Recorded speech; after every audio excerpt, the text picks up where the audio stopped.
اس بارے میں آپ کو اطاعت اور اتباع کا فرق بھی دکھے گا۔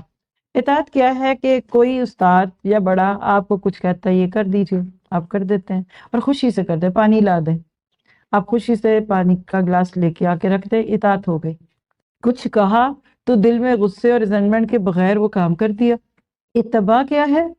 کہا بھی نہیں، آپ کو خود ہی فیل ہو گیا کہ ان کا گلا ذرا سا خشک ہو رہا ہے، آپ گئے اٹھ کر لا کر پانی کا گلاس رکھ دیا۔ یہ کام کیا؟ بن کہے کرنا، فوٹ سٹیپ پہ فالو کرنا۔ جہاں نبی نے پاؤں رکھا صحابہ نے وہاں اپنے سر رکھ دیے۔ نبی کا پسینہ نیچے گرا، صحابہ نے اس کو اٹھا کر شیشیوں میں بھر لی، اس کو خوشبو لگاتے تھے۔ آپ کا جہاں قدم پڑا دوسرا قدم صحابہ کا ہوتا تھا، کہنا نہیں پڑتا تھا آ جانا نا، چلو کیا کروں پھر میں کھلا کیا کروں۔ ہمارے پاس تو عذر اتنے ہیں، میں کہتی ہوں معذور کے لفظ کو ہینڈی کیپ کے ساتھ ہم نے سمجھا ہوا ہے۔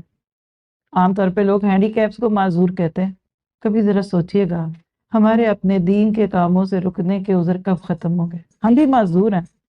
ہر وہ بندہ معذور ہے، ہینڈی کیپ ہے، جس کو نیکی کا موقع مل جائے تو تھوڑی سی قربانی کر کے اس کو اپنا لے تو صحابہ کی طرح وہ امر ہو جائے۔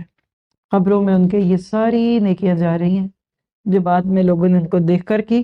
بہرحال ایسے اندھیرے کے وقت سے جب صحابہ کے بھی دل ٹوٹے، نبی کے بھی ٹوٹے، خدی کے جانور قربان کیے، واپسی کا رخ، یعنی جیسے کہتے ہیں گاڑی کا رخ موڑ لو، ٹیکا یو ٹرن، واپس مدینہ کی طرف قافلہ چھوڑا۔ ابھی تھوڑے قدم گئے تو انا فتحنا لک فتحا مبینا نازل 8 ہجری میں فتح مکہ کا پیش خیمہ ایک بہت دبی ہوئی صلح بنی۔ یہ ہے اصل میں کہ من تواضع للہ الا رفعہ اللہ، حدیث ہے، جو اللہ کے لیے عاجزی اختیار کرے گا اللہ اس کو ضرور عزت دے گا۔ کبھی آپ کو ایسا موقع ملے نا، بسم اللہ پڑھ کر عاجزی اختیار کیجئے اور پھر جھانکیے گا کہ اس کے بعد اللہ آپ کو عزت کیا دیتا ہے۔ جب اللہ نے کسی کو عزت دینی ہوتی ہے اس سے پہلے اس کو کسی مشکل میں ڈال دیتا ہے، پکی بات ہے۔